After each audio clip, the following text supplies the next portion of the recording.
on AM Extra, Thursday is Halloween, a holiday long celebrated in the United States, but the holiday did not get its start in America. Yeah, so it's a tradition that has many origins in Ireland. And now you can explore Ireland and the ghouls and goblins at the biggest Halloween festival in Europe right now. And that is exactly where travel expert Gabe Saglier joins us live from. Gabe, always great to see you. Where exactly are you right now?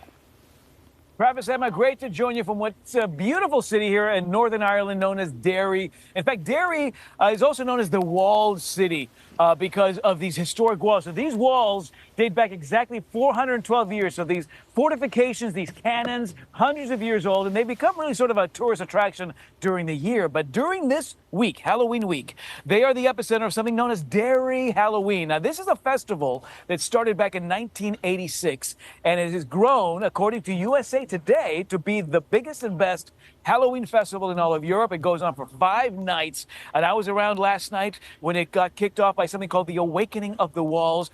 Thousands of people descending onto the streets, and these walls coming to life, beautiful illuminations and activations against the facade of these historic buildings. There are fireworks shows, there's a spectacular parade that's on the way. But don't take my word for it, guys. You know who's been celebrating Halloween here for hundreds of years? Winifred the Witch, my favorite Derry girl. And centuries in, you're back for more here at Derry. I'm always back at Derry Halloween. It's the home of Halloween Games. I know it is, and you've celebrated Halloween all over the world. But why keep coming back to, of all places, Derry here in Northern Ireland? The whole city gets immersed in the spooky goings-on, and these ancient walls will come to life tonight with lots of ghosts and ghouls. I fit right in. And I've yet to pick my costume for Halloween. Any ideas? Oh, well, for you, I think you could be a Dracula. What do you think? I like what you're saying. Fantastic idea. Thank you. She's going to continue to haunt the streets of Derry. And Winifred, I'll see you Halloween night. Yeah. All right, there she goes, guys. Some of the color. Oh, there she goes. Some of the color you can expect to see here in Derry this time of year. A very scary Derry Halloween, if I do say so. What are some of the haunted sites that travelers can visit should they be there? So great question, Emma, because as you can imagine, with 400 plus castles across this country, on all these old manor and country houses, stories abound of things that go bump in the night. So over the years, have visited many places that purportedly would be haunted. One of them is a beautiful castle called Kilkenny Castle. Now, those of you who have been to Kilkenny know this is a gorgeous medieval city. Some people say it's actually the most haunted city in all of Europe.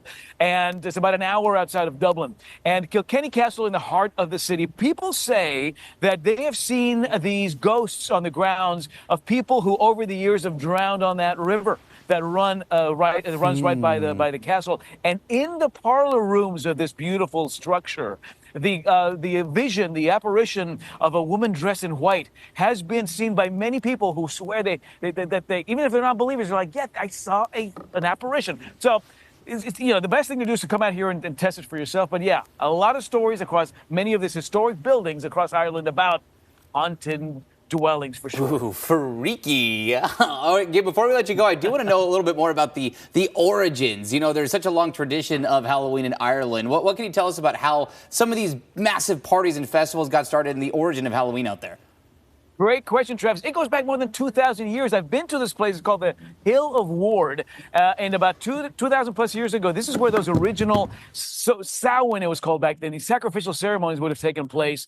And it took place on October 31st because back then that was the end of the calendar year and the night that people believed it was most prone that ghosts would cross over from the other side.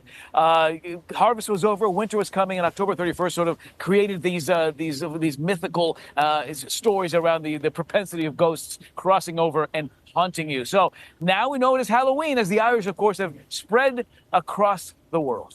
Whew. That sounds like a lot of fun. This is one of my favorite holidays of the year. So getting out to Derry may now be on my list one of these times. There you go. I like that idea, Travis. Yeah. It's always great to see you. Take care.